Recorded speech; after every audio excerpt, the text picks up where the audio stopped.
Selamat datang di video saya tentang zat dan perubahannya. Dalam video ini kami akan membahas apa itu wujud zat dan model partikel, perubahan wujud zat, perubahan fisika dan kimia, dan kerapatan zat. Dengan adanya perubahan iklim di dunia saat ini, mengakibatkan suhu secara global mengalami peningkatan. Kenaikan suhu ini mengakibatkan lapisan es di wilayah kutub meleleh. Hal ini dapat mendatangkan bencana di bumi. Baik, Seno akan menjelaskan wujud zat dan model partikel. Wujud zat dan model partikel. Wujud zat dibagi menjadi tiga, yaitu zat padat, zat cair, dan gas. Pasti kalian masih ingat keunikan air, karena kita dapat melihat dalam tiga wujud yang berbeda. Es sebagai zat padat, air sebagai zat cair, dan uap air sebagai gas. Ini adalah wujud benda dan contoh. Wujud benda padat. Susunan dan perilaku partikel sangat rapat, ia tersusun dalam pola tertentu dan bergetar pada posisi pola. Sifatnya kaku, bentuknya tetap, volume tetap, tidak dapat dikompresi, dan tidak dapat mengalir. Wujud benda cair. Susunan dan perilaku partikel berdekatan tetapi tidak memiliki pola yang teratur, memiliki sedikit ruang kosong di antaranya, meluncur dan berguling melewati satu sama lain. Sifatnya tidak kaku, tidak ada bentuk yang tetap, volume tetap, dapat dikompresi sedikit, dan dapat mengalir. Wujud benda gas. Susunan dan perilaku partikel berjarak jauh, merambat dalam garis lurus sampai memantun pada partikel atau permukaan lain, dan bergerak cepat. Sifatnya tidak kaku, tidak ada bentuk yang tetap, tidak ada volume yang tetap, dapat dikompresi, dan dapat mengalir.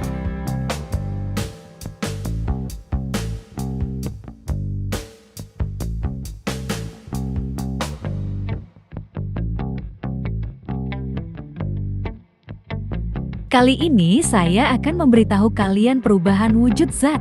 Yang pertama, meleleh. Dalam hal perubahan pada zat padat, panas dari api atau dari lingkungan sekitar, membuat partikel-partikel dalam zat padat bergetar lebih cepat sehingga terbentuk sedikit ruang antara partikel. Dengan panas yang terus diberikan, maka ikatan antara artikel lama-kelamaan akan berkurang kekuatannya sehingga terbentuklah zat cair. Peristiwa tersebut dikenal dengan sebutan meleleh. Membeku. Apabila air disimpan dalam suhu yang sangat dingin, maka air tersebut akan membeku dan berubah wujud dari zat cair air menjadi zat padat, yaitu berupa es. Yang kedua, menguap. Ketika kalian memanaskan air dalam panci, maka lama-kelamaan akan muncul gelembung-gelembung pada air. Saat muncul gelembung di mana air naik ke permukaan lalu dilepaskan ke udara berupa uap air, itu disebut sebagai peristiwa mendidih. Adapun saat air yang merupakan zat cair berubah menjadi uap air yang merupakan gas disebut sebagai proses menguap. Proses menguap dapat terjadi di bawah titik didih zat cair. Mengembun. Kebalikan dari proses menguap disebut mengembun atau kondensasi. Pada proses kondensasi, panas dari gas yang terbentuk berpindah ke udara di sekitarnya. Karena kehilangan energi panas, maka gas berubah menjadi zat cair. Yang ketiga, menyublim. Menyublim adalah bentuk perubahan wujud suatu benda padat menjadi benda gas tanpa melalui proses cair. Contohnya, kapur. Mengkristal. Proses kebalikan dari menyublim disebut sebagai mengkristal. Mengkristal merupakan perubahan wujud dari gas langsung menjadi padatan. Yang keempat, titik leleh dan titik didih. Titik leleh suatu zat adalah suhu saat zat berubah wujud dari padat menjadi cair, sedangkan titik didih suatu zat adalah suhu saat zat berubah wujud dari cair menjadi gas. Kita lanjutkan ke perubahan fisika dan kimia. Di sini ada 3 poin, yaitu perubahan fisika, siklus air, dan perubahan kimia. Seno akan kembali menjelaskan perubahan fisika dan kimia. Baik, saya akan menjelaskan. Yang pertama, perubahan fisika. Mengubah ukuran kertas dari ukuran yang lebih besar menjadi ukuran yang lebih kecil. Sifat materi kertas tetap, walaupun telah disobek, tidak mengalami perubahan. Maksudnya kertas yang awal memiliki ciri-ciri yang sama dengan kertas yang telah kalian sobek. Perubahan seperti ini disebut sebagai perubahan fisika.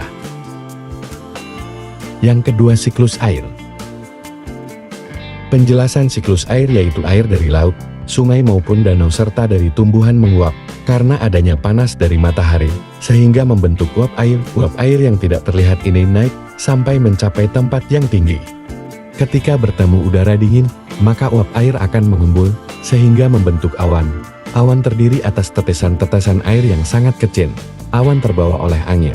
Bila awan mencapai titik ketinggian yang sangat tinggi, yang suhunya sangat dingin, maka tetesan-tetesan air yang kecil akan bergabung, sehingga membentuk tetesan air yang lebih besar, yang akan turun sebagai hujan.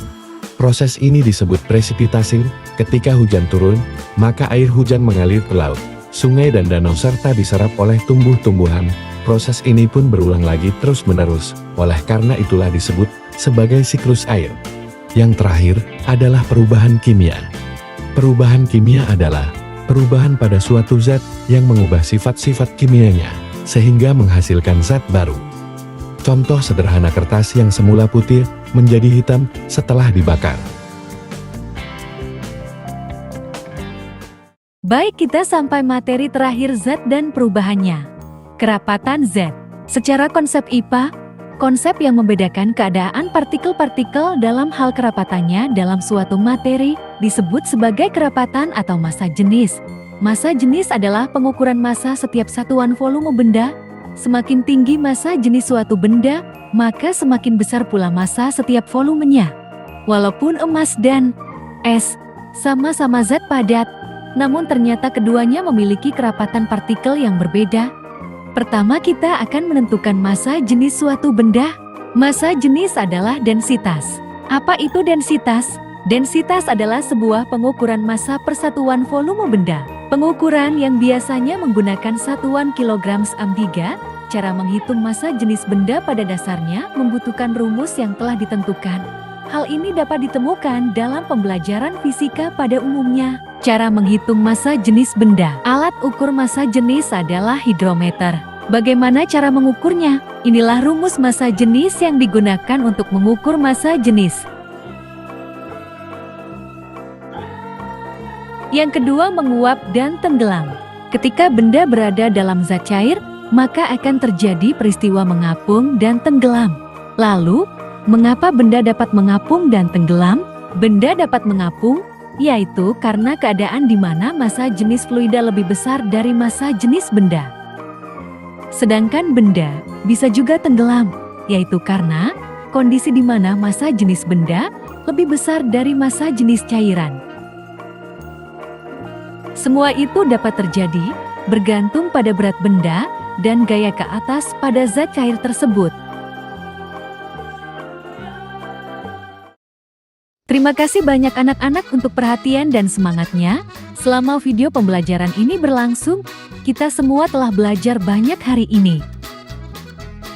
Jadi anak-anak, sampai jumpa di video pembelajaran berikutnya. See you again in the next video.